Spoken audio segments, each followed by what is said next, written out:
শুধুমাত্র দুটো উপকরণ দিয়ে এত সুন্দর নাস্তা। হ্যালো এভরিওয়ান, আসসালামু আলাইকুম। আজকে আমি আপনাদের সাথে একটা নাস্তার রেসিপি শেয়ার করার জন্য চলে আসলাম।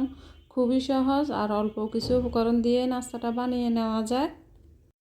আটা, ময়দা, সুজি নয়, শুধুমাত্র 2 টেবিল স্পুন কর্নফ্লাওয়ার আর আলু দিয়ে এই মজার নাস্তাটা আমি বানিয়েছি। দেখেন কতটা খাস্তা আর কতটা মচমচা হয়েছে, খেতে লাগছে অসাধারণ। তো আমি কথা না বাড়িয়ে মূল রেসিপিতে চলে যাচ্ছি। বিসমিল্লাহির রহমানির রহিম। আমি কয়েকগুলা আলু নিয়েছি, অনেকগুলোই নিয়েছি। নিয়ে আমি পরিষ্কার করে ধুয়ে পরে সিদ্ধ করে এখন খোসা ছাড়িয়ে নিয়েছি।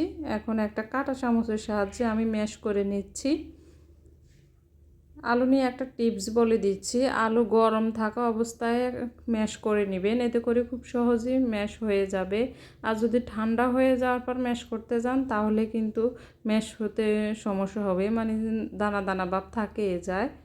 তাই গরম অবস্থায় কিন্তু ম্যাশ করে নেবেন। আমার আলুগুলো ম্যাশ করা হয়ে গেছে। এখন 2 টেবিল স্পুন দিয়ে দিচ্ছি কর্নফ্লাওয়ার, দিচ্ছি 1 টিস্পুন থেকে একটু কম লাল মরিচের গুঁড়া, দিচ্ছি স্বাদ মতো লবণ, দিচ্ছি 1 টেবিল স্পুন থেকে একটু কম তেল, রান্নার রেগুলার তেল দিয়ে আমি এখন আবারও খুব ভালো করে মেখে মিক্স করে নিচ্ছি। আমি চামচের সাহায্যে মিশিয়ে নিচ্ছি। আপনারা চাইলে কিন্তু হাত দিয়েও মিশিয়ে নিতে পারেন।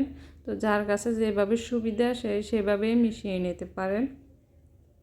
চামচের সাহায্যে সবগুলো উপকরণ যাতে একটার সাথে একটা মিশে একটু সময় নিয়ে আমি মিশিয়ে নিচ্ছি। আমার রেসিপিগুলো যদি ভালো লেগে থাকে তাহলে আমার চ্যানেলটা সাবস্ক্রাইব করে অল দিয়ে ক্লিক করে রাখবেন। এতে করে আমি নতুন কোনো রেসিপি আপলোড করার সাথে সাথে নোটিফিকেশন আপনি সবার আগে পেয়ে যাবেন। আর এরকম সহজ সহজ রেসিপি, মজার মজার রেসিপি দেখতে পারবেন। তা আমার দেখেন মিশিয়ে নেওয়া হয়ে গেছে। এখন আমি চামচটা পরিষ্কার করে নিচ্ছি হাত দিয়ে। এখন হাতের মধ্যে অল্প একটু তেল লাগিয়ে নিচ্ছি, এতে করে হাতের মধ্যে আলুটা মিশ্রণটা আর লেগে লেগে আসবে না। হাতের মধ্যে তেলটা লাগিয়ে আমি অল্প একটু ডো হাতের মধ্যে নিয়ে পরে গুঁড়িয়ে নিচ্ছি। দেখেন আমি দেখিয়ে দিচ্ছি, অনেক কিছু বলে বোঝানো যায় না, দেখেই বুঝে নিতে হয়। তো অল্প একটু নিয়ে ঘুরিয়ে আমি গোল একটা শেপ দিয়ে এখন ছুরি দিয়ে কেটে একটু ডিজাইন করে নিচ্ছি। হালকা করে করে কেটে কেটে ডিজাইন করে নিচ্ছি। তো দেখে বুঝে নেন। এখনও যারা একটা লাইক দেন নাই তারা প্লিজ একটা লাইক দিয়ে দিবেন, লাইক দিয়ে ভিডিওটা কন্টিনিউ করবেন। আর এই নাস্তার রেসিপিটা কিন্তু অসাধারণ লাগে, ছোট বড় সবাই কিন্তু পছন্দ করবে এই নাস্তাটা। তা আমি আরেকটা দেখিয়ে দিচ্ছি আপনাদের বোঝার সুবিধার্থে। আপনারা চাইলে আলুগুলা ভাগ করে নিতে পারেন, এতে করে সবগুলা নাস্তার সাইজ একই রকম হবে। তা আমার সবগুলো আমি নাস্তা এভাবে করে বানিয়ে নিব। বানানোর পর আমি বাছতে যাব। এখন সবগুলো বানিয়ে নেওয়া হয়ে গেছে। চুলে একটা প্যান বসিয়ে দিয়েছি। প্যান গরম হয়ে যাওয়ার পর তেল দিব, এতে করে প্যানের মধ্যে আর নাস্তাটা ভেজে যাবে না।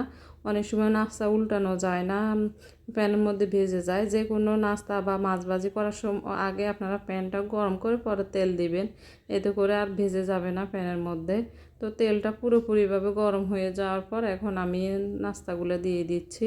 যতগুলো দেওয়া যায় ততগুলাই দিয়ে দিচ্ছি। আমি এর আগে এক বেজ বেজে নিয়েছি, বেজে অলরেডি সবার খাওয়া শেষ। এখন সেকেন্ড বেজ বাছতেছি। এরকম করে আমি সবগুলো নাস্তায় ভেজে নিব। তা আমার এক পাশে হয়ে যাওয়ার পর একটু হয়ে যাওয়ার পর আমি উল্টিয়ে দিচ্ছি। এখন একটু নরম নরম হয়ে থাকবে পিঠাগুলো, মানে নাস্তাগুলা উল্টিয়ে দেওয়ার সময়। পরে চুলা থেকে নামানোর পর খুব শক্ত আর মচমচা হবে, ভিতরে হবে খাস্তা, খেতে কিন্তু অসাধারণ লাগে। তাই আপনারা বাসায় একবার হলো বানিয়ে খেয়ে দেখতে পারেন, খুবই ভালো লাগবে। মাঝে মাঝে বানিয়ে খাবেন, একবার বানালেই কিন্তু পিঠাটার প্রতি মায়া লেগে যাবে। কয়দিন পর পরে বানিয়ে খাবেন, এত মজা হয়। এক পাশ একটু ভেজে নিয়ে আমি উল্টিয়ে দিচ্ছি, পরের পাশ হয়ে যাওয়ার পর আমি আবার উল্টিয়ে দিয়েছি। এভাবে করে উল্টিয়ে পাল্টিয়ে ব্রাউন কালার করে বা পছন্দের কালার আসা পর্যন্ত উল্টিয়ে পাল্টিয়ে ভেজে নিব। এখন সবগুলো নাস্তায় ভেজে নেওয়া হয়ে গেছে, আমি উঠিয়ে নিচ্ছি। চুলার আঁচটা মাঝারি হিট থেকে একটু কমিয়ে রেখে কিন্তু নাস্তাগুলো ভেজে নেবেন। সবগুলো নাস্তা আমি একইভাবে ভেজে নিচ্ছি। দেখেন কতটা সুন্দর হয়েছে, কতটা লোভনীয় হয়েছে। ভালো থাকবেন, সুস্থ থাকবেন, দেখা হবে নতুন কোনো রেসিপিতে। Thank you for watching.